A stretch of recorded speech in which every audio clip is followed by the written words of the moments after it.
मित्रों, आज के वीडियो में हम डिस्कस करेंगे प्रोटीन किन लोगों को नहीं खाना चाहिए और हम प्रोटीन कितनी मात्रा में लें। प्रोटीन ज़्यादा लेने से कौन कौन से नुकसान होते हैं और हमें एक दिन में कितना प्रोटीन लेना चाहिए। दोस्तों, जो रिसर्च में खुलासा हुआ है, खुलासा जान के आप चौंक जाएंगे।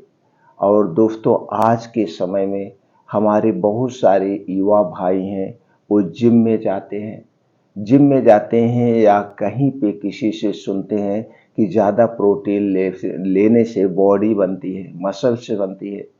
इसलिए दोस्तों ओवरडोज प्रोटीन ले रहे हैं, जिससे धमनियों को नुकसान पहुंचता है और धमनियों में रक्त जमा हो जाता है।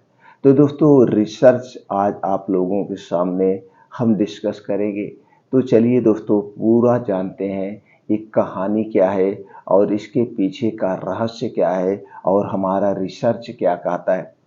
दोस्तों, प्रोटीन हमारे शरीर के विकास के लिए कितना जरूरी होता है, ये तो आप मित्रों जानते ही होंगे। लेकिन क्या आपको मालूम है कि इसकी ओवरडोज आपके लिए जानलेवा भी हो सकती है। मित्रों, अगर आप भी अपनी डाइट में ये बड़ी गलती कर रहे हैं तो बता दें कि अमेरिकी शोधकर्ताओं का कहना है कि ज़्यादा प्रोटीन लेने से आपकी धमनियों को नुकसान पहुंच सकता है। आइए जानते हैं मित्रों कैसे। शरीर को हेल्थी रखने के लिए कई पोषक तत्वों की ज़रूरत होती है और इन्हीं में से एक होता है प्रोटीन, जो अपनी मसल्स को लेकर हड्डियों तक को स्ट्रांग रखने का काम करता है। आपने तो सुना भी होगा कि इसकी कमी से शरीर में कई बीमारियों की चपेट में आ जाता है, जिससे शरीर बीमार हो जाता है।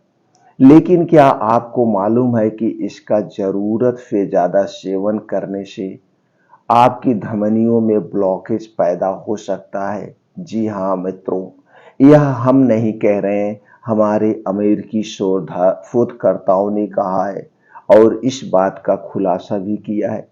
आइए जानते हैं कि एक दिन में कितना प्रोटीन लेना सही है और किस स्थिति में यह आपके लिए नुकसानदायक साबित हो सकता है। तो सबसे पहले मित्रों, हम ये जानते हैं कि एक दिन में हमें कितना प्रोटीन लेना चाहिए।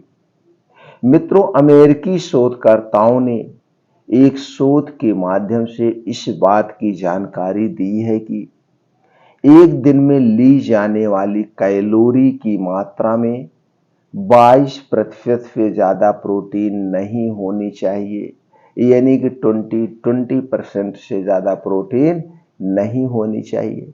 ऐसे में आपकी धमनियों में ब्लॉक जमा हो सकता है। दोस्तों, शोध में पाया गया है कि धमनियों को नुकसान पहुंचाने में ल्यूसीन नामक अमीनो एसिड बड़ी भूमिका निभाता है, जो अंडा, मांस, दूध आदि में पाया जाता है। 2020 में की गई एक स्टडी की बात करें तो प्रोटीन की अधिक मात्रा देने पर चूहों की धमनियों में रुकावट देखने को मिली थी। अब चलिए दोस्तों, ये हम जानते हैं ये किस तरह से हमारी धमनियों को नुकसान पहुंचाता है। दोस्तों, नई स्टडी में अमेरिकी शोधकर्ताओं की कोशिश यह जानने की थी कि क्या इंसानों पर भी यह बात लागू होती है, और स्टडी में पाया गया कि हेल्थी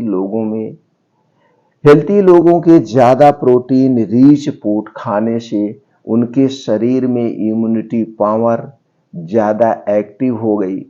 जहां इनका काम धमनियों की सफाई करना होता है, वहीं देखा यह गया कि ज्यादा एक्टिव होने पर खुद ही जमने लगी और धमनियों को नुकसान पहुंचाने लगी।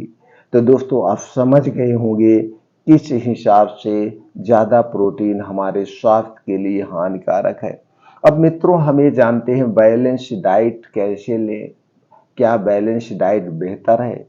तो दोस्तों, स्टडी में पाया गया कि खास तौर पर अस्पतालों में जिन मरीजों को ज़्यादा प्रोटीन रिच फूड दिया जाता है वह सही नहीं है।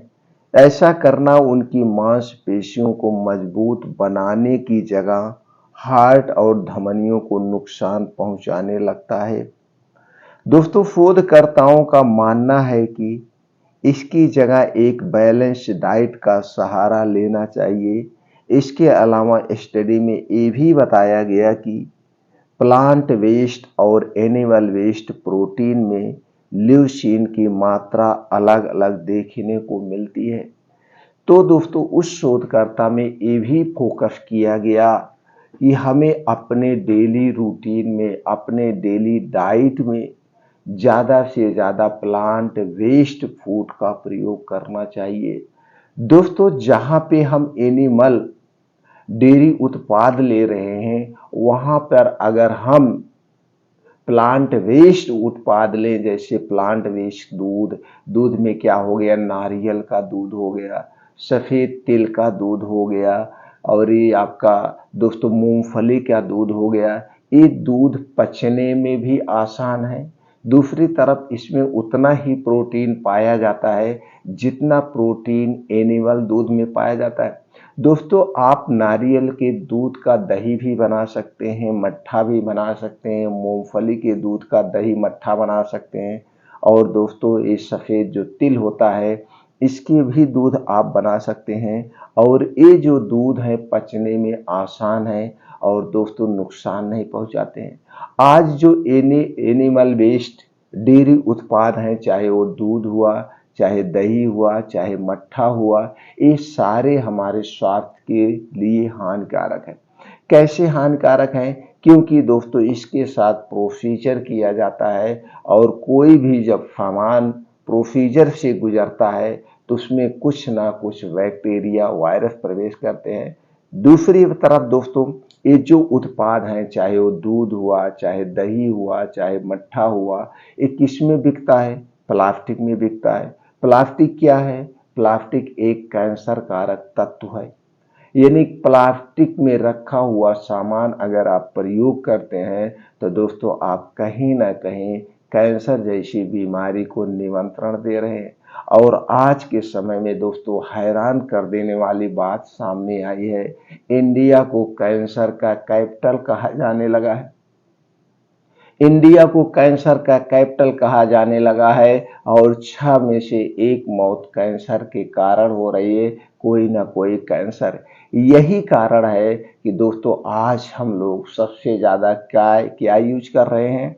सबसे ज़्यादा प्लास्टिक में रखे हुए सामान का प्रयोग कर रहे हैं, चाहे वो प्लास्टिक में रखा हुआ पानी है, कोल्ड ड्रिंक्स है, चिप्स है, पापड़ है, बिस्किट है, नमकीन है, दूध है, दही है, यानी कि ए टू जेड सामान आपको प्लास्टिक में मिलते हैं। तो दोस्तों आप प्रयास करिए कम से कम प्लास्टिक में रखी हुई चीज़ों का प्रयोग करिए। आप दोस्तों कैंसर जैसी खतरनाक बीमारी से दूर रहेंगे। और दोस्तों आपको स्वस्थ और निरोग रहना है तो आपके शरीर में जो 3 दोष पाया जाता है, वात, पित्त, कफ, इसे बैलेंस करके रखिए। आप हमेशा स्वस्थ और निरोग बने रहेंगे।